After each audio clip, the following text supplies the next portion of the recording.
여러분 어린 시절에 도화지를 꺼내놓고 집을 한번 그려본 적이 있으십니까? 여러분 집을 어떤 순서로 그리십니까? 대개 사람들은 집을 그릴 때 먼저 지붕부터 그리기 시작합니다. 그 다음에 벽을 그리고 나서 이 바닥을 그립니다. 그러나 건축가는 자신이 집을 짓는 순서대로 이 그림을 그려간다고 합니다. 그래서 이 집안을 먼저 그리고 그 위에 벽을 그리고 맨 나중에는 지붕을 그리는 것입니다. 자, 그런데 이 모든 것 가운데 어떤 대목이 가장 중요한 부분이겠습니까? 오늘 이 시간 예수님께서 우리에게 말씀하시는 이 귀한 비유의 말씀을 듣는 중에 오늘 건축을 하고 있는 우리 모두를 축복해 주시기를 기도합니다. 자, 여기 집을 짓는 두 사람이 있습니다. 한 사람은 지혜로운 사람이고 다른 한 사람은 어리석은 사람입니다. 자, 이 두 사람이 각기 집을 지어 나가기 시작했습니다. 자, 그들은 비를 피할 피난처가 필요했습니다. 때로 홍수로부터 혹은 거센 바람으로부터 자신을 지켜야 했습니다. 그래서 그들 사이에 집을 지어 나갑니다. 그들 사이의 차이를 발견하기 어렵습니다. 둘 다 똑같이 보입니다. 그러나 그 결과에 있어서는 둘 사이엔 하늘과 땅만큼의 차이가 생겼습니다. 지혜로운 건축자는 폭풍을 능히 견디어내는 그 집을 지었고 어리석은 건축자는 그 집과 함께 무너지고 쓰러지고 말았습니다. 이 두 건축물의 차이 중 하나는 소요된 시간입니다.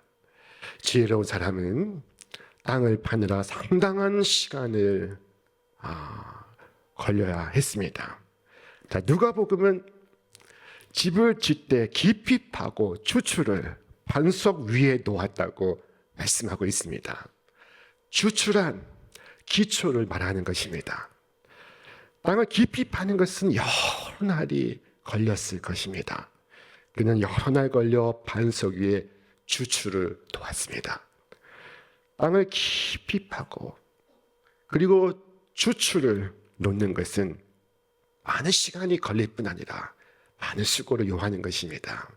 그런 때로 멈추어서서 비오듯 흘러내리는 땀을 닦아냈을 것입니다.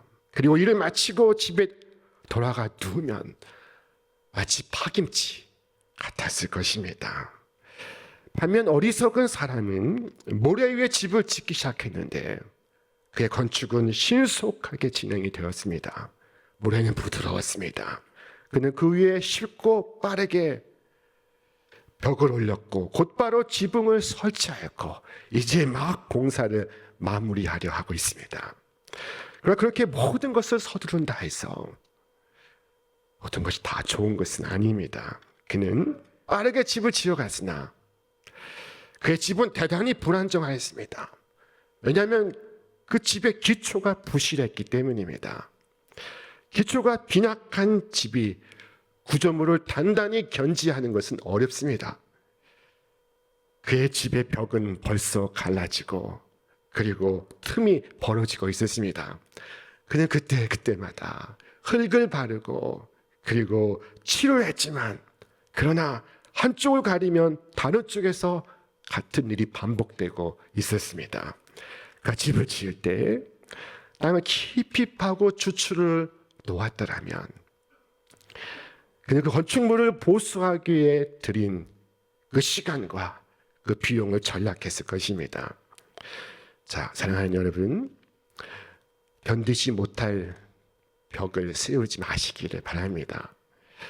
여러 시련들이 올 때에도 그것을 능히 견뎌낼 수 있는 집을 지으시기를 바랍니다. 그래야 여러분을 보호하고 여러분의 자녀를 지킬 수 있습니다. 고층 건물일수록 더욱 그 기초가 견고하고 튼튼해야 합니다. 여러분 미국의 맨하탄을 한번 보십시오.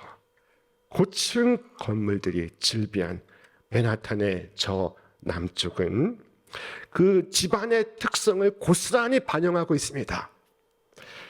가장 높은 세계 초고층 건물들이 들어선 저 지역은 단단한 바위가 그 땅을 떠받치고 있습니다.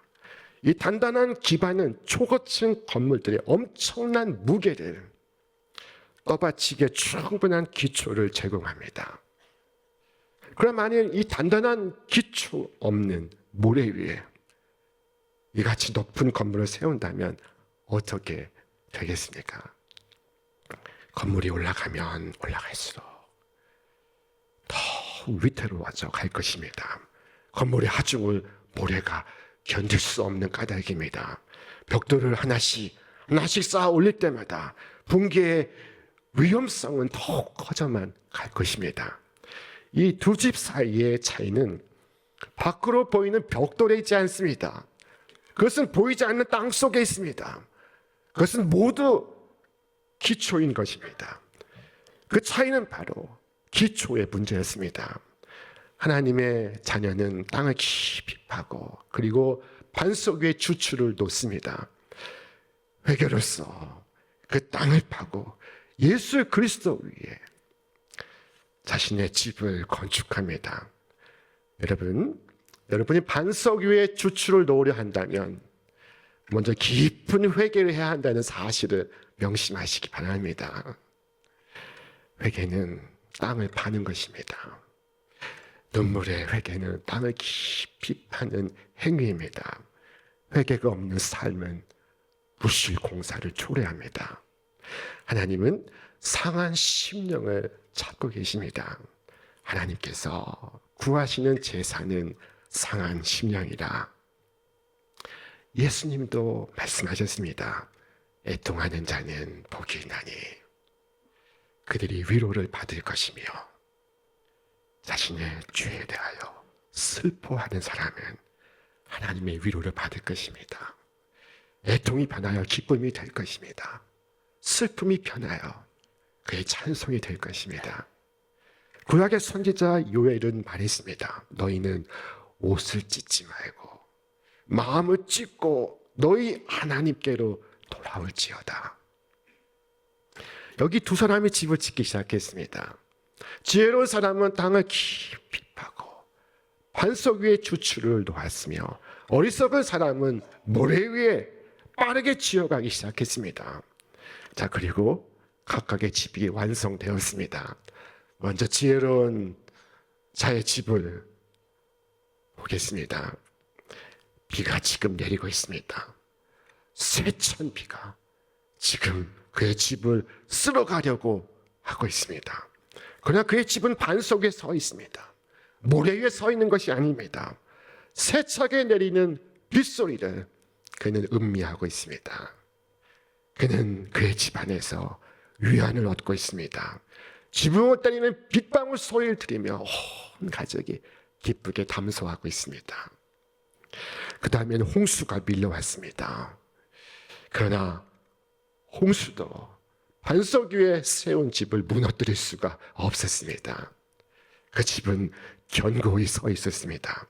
그 다음에는 바람이 불어왔습니다. 바람의 소리가 거세지고 창문이 덜그덕 거릴 때 이 같은 기후에도 온 가족이 좋은 피난처에 있다는 생각 때문에 행복감이 커져갔습니다. 벽돌은 균열 없이 이어져 있었고 단단한 반석과 집의 각 부분은 견고하게 이어져 있었습니다. 그러므로 그와 그의 가족은 안전하였으며 그 안에서 행복하였습니다. 자, 그러나 이 모래 위에 집을 세운 사람의 경우를 보겠습니다. 그의 집도 겉으로는 전혀 다를 바가 없었습니다. 무슨 차이가 보이겠습니까? 비가 오고 창수가 나고 바람이 불기 전까지 말입니다. 자, 모래 위에 지은 집도 그럴듯하게 보입니다. 그런데 비가 내리고 창수가 나고 바람이 불 때 결과는 전혀 다르게 나타나고 있었습니다. 어리석은 자의 인생은 시련을 조금도 견디지 못하고 있습니다. 그의 집은 빠르게 무너졌습니다. 비가 내리고 청수가 나고 바람이 불어 그 집에 부딪힘에 그 무너짐이 심하니라. 무엇이 차이를 가져왔습니까? 바로 기초입니다. 한 사람은 반석에 집을 지었고 다른 사람은 모래 위에 집을 지었습니다. 반석은 무엇을 의미하는 것입니까? 반석은 우리 주 예수 그리스도를 의미합니다. 그리스도는 어제나 오늘이다 영원토록 변함없는 만세 반석이십니다. 반면 모래는 무엇을 의미하는 것입니까? 모래는 그 시대의 사상이요, 풍조요, 일시적인 향락이요, 허영이요, 물질과 지위를 탐하는 욕망입니다. 사실 그리스도 외의 모든 것이 모래입니다. 그리스도 외의 어떤 것도 영원하지 않습니다. 반석 위에 집을 짓는 지혜로운 사람은 예수 그리스도를 믿어 그 말씀을 준행하며 살아갑니다. 오늘 예수님께서 말씀하지 않으셨습니까? 그러므로 누구든지 나 이 말을 듣고 행하는 자는 그 집을 반석 위에 지은 지혜로운 사람 같으리니. 지혜로운 사람은 듣는 사람이 아니라 들은 말씀을 준행하는 사람입니다.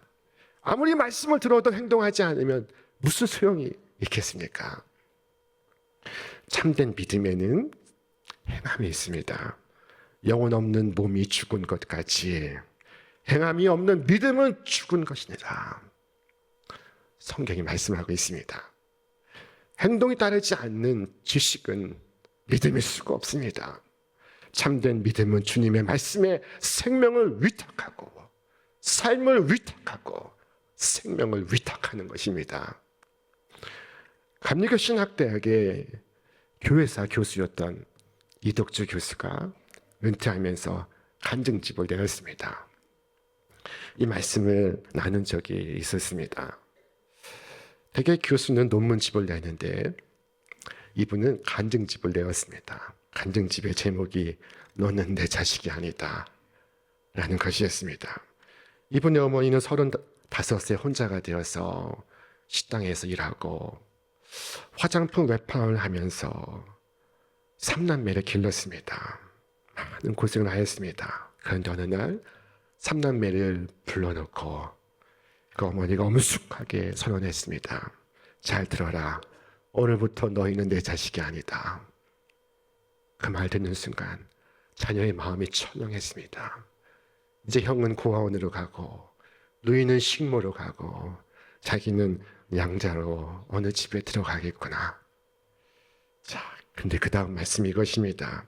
내 힘으로 너희 3남매를 키울 수가 없구나. 그래서 어제 저녁 기도하다가 너희를 하나님께 바치기로 작정했다. 그러니 지금 이 순간부터 너희는 내 자식이 아니다. 너희는 하나님의 자식이다. 그런 줄 알아라. 어머니가 홀로 키울 수 없어. 자식을 하나님께 위탁했습니다. 하나님께 맡겼습니다. 하나님께 맡기는 것. 하나님께 나를 맡기는 것. 그것이 바로 믿음입니다. 사도 바울은 이렇게 말씀했습니다. 이로 말미암아 내가 또 이 고난을 받되 부끄러워하지 아니하면 내가 믿는 자를 내가 알고 뿐만 아니라 내가 의탁한 것을 그날까지 그가 능히 지키실 줄을 확신함이라. 그는 알았을 뿐만 아니라 그는 그 자신을 의탁하였습니다. 그리고 그는 믿습니다. 그날까지 그가 능히 지키실 줄을 확신함이라. 우리 구주 예수님도 당신의 운명을 하나님께 맡기셨습니다. 우리 주님께서 기도하셨습니다. 예수께서 큰 소리로 불러 이르시되 아버지 내 영혼을 아버지 손에 부탁하나이다. 여러분 하나님께 위탁하시기 바랍니다. 하나님께서 우리 향하여 권고하시고 있습니다. 너희 염려를 다 주께 맡기라. 이는 그가 너희를 돌보심이라. 막히는 자가 반석에 집을 짓고 있습니다. 그가 반석에 자신의 집을 짓고 있는 것입니다. 거기에 바람이 불고 홍수가 나고 비가 내려도 무너지지 않는 견고함이 있습니다. 그러나 만일 그가 그의 집을 반석이 아닌 모래 위에 세운다면 어떻게 되겠습니까? 그의 집의 외관이 아무리 훌륭하고 아름다워도 무슨 의미가 있습니까? 비가 오고 창수가 나고 바람이 불 때 그 무너짐이 심하고 그리고 그를 찾을 수가 없을 것입니다. 주께서 말씀하셨습니다. 회오리 바람이 지나가면 악인은 없어져도 의인은 영원한 기초 같으니라. 영원한 기초에 붙어있는 의인은 영원한 기초와 같습니다. 가장 중요한 것이 기초입니다. 기초가 잘못되면 아무리 좋은 재료를 사용하여도 무슨 소용이 있습니까? 무슨 의미가 있습니까? 그러나 오직 기초만 바로 되어 있으면 여러분 그 기초가 그 집을 책임집니다. 그 집을 지킵니다. 그 집을 붙들고 있습니다. 여러분에게 지식이 있습니까? 그 지식이 어디에 기초하고 있습니까? 여러분에게 재물이 있습니까? 그 재물이 무엇에 기초하고 있습니까? 여러분에게 지위가 있습니까? 그 지위가 무엇 위에 털을 잡고 있습니까? 내가 가진 지식이 신앙의 토대가 있다면 그 지식은 여러분 극대화될 것입니다. 내가 가진 재물이 신앙 위에 있다면 그 재물은 나에게 진정한 축복이 될 것입니다. 내가 가진 지위가 신앙 위에 있다면 그 지위는 견고할 것입니다. 빛날 것입니다. 신앙은 내가 가진 모든 것을 빛나게 합니다. 의미 있게 합니다. 나의 지위를 견고하게 하고 나의 재물을 복되게 합니다. 신앙이 기초가 되어야만 모든 것이 빛나는 것입니다. 이 반석의 위력은 시간이 지나면 지날수록 더욱 위력을 발휘할 것입니다. 그 진가를 발휘할 것입니다. 자, 사랑하는 여러분, 나는 비록 지혜롭지 못하여도 지혜로우신 주님께 나를 위탁하면 주님께서 나의 영원한 지혜가 되어주십니다.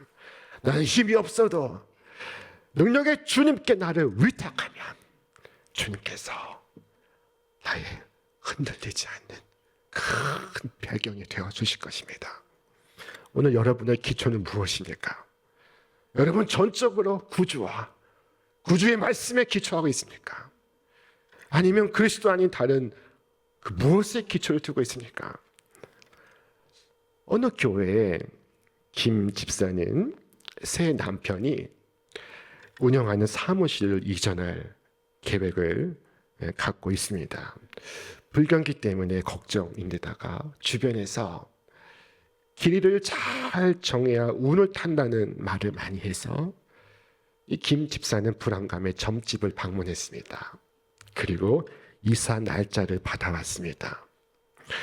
대학 졸업반인 이 암흑의 학생은 취업을 준비하고 있습니다.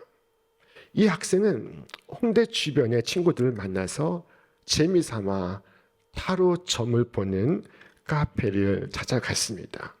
교회 청년부의 임원을 맡고 있지만 친구를 따라 못 이기는 척하고 타로 술사의 해석을 들었습니다. 요즘 TV를 켜면 저만 느끼는 것이니까 웬 무속인들이 이렇게 자주 등장하는지 모르겠습니다. 전국의 대학가에는 타로 카페가 번성하고 있습니다. 교계의 한 신문 기사에 의하면 기독교인 중 10명 가운데 3명이 무속인을 찾는다고 했습니다. 이 어인 일입니까?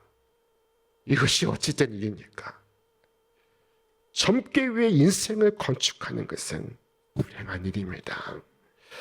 이 세상에서 가장 가련한 것은 믿을 수 없는 것을 믿는 것이며 믿을 수 없는 것 위에 자신의 집을 건축하는 것입니다.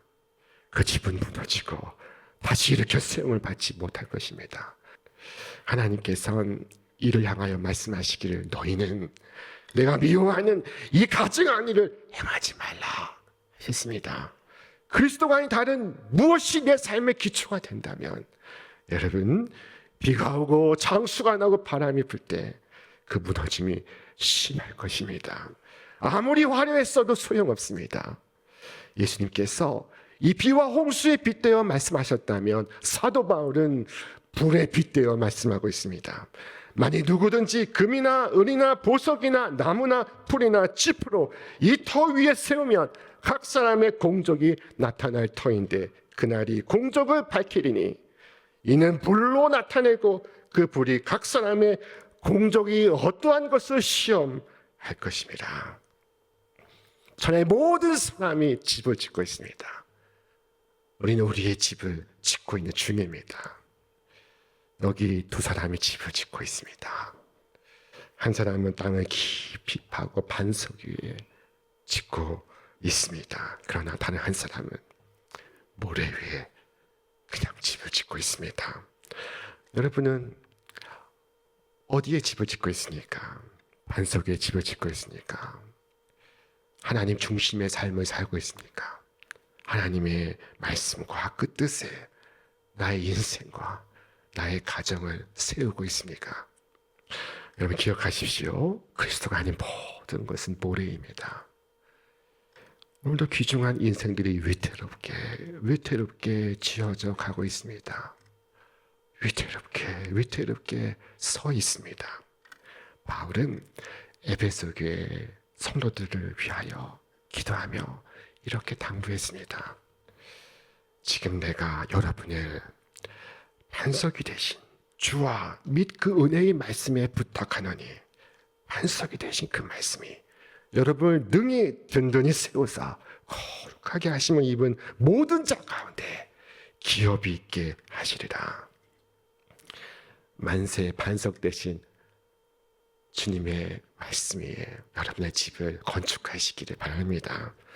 오늘은 사순절 첫 번째 주일입니다. 이 첫 번째 주일을 맞아서 주님께 기도할 수 있길 바랍니다. 주님, 저에게 무엇이 가장 잘못된 것이 있다면 주여 보여주옵소서. 그리하여 저로 하여금 무너질 터 위에 집을 짓지 않게 하여 주옵소서. 저를 도우사 만세 반석 위에 오늘 우리의 집을 짓게 하여 주옵소서. 여러분, 죄를 회개함으로써 땅을 깊이 파셔야 됩니다. 그래야 반석에 다다를 수가 있습니다. 그래야 반석 위에 주추를 놓을 수가 있습니다. 오늘 그 위에 여러분의 집의 기초를 세우시기 바랍니다. 비와 창수와 바람에 떠 쓸려가지 않는 견고한 집을 세우시기 바랍니다. 주님의 말씀은 영원히 요동치 않는 견고한 산과 같아서 오직 구주의 말씀이 여러분의 집을 지을 수 있기 바랍니다.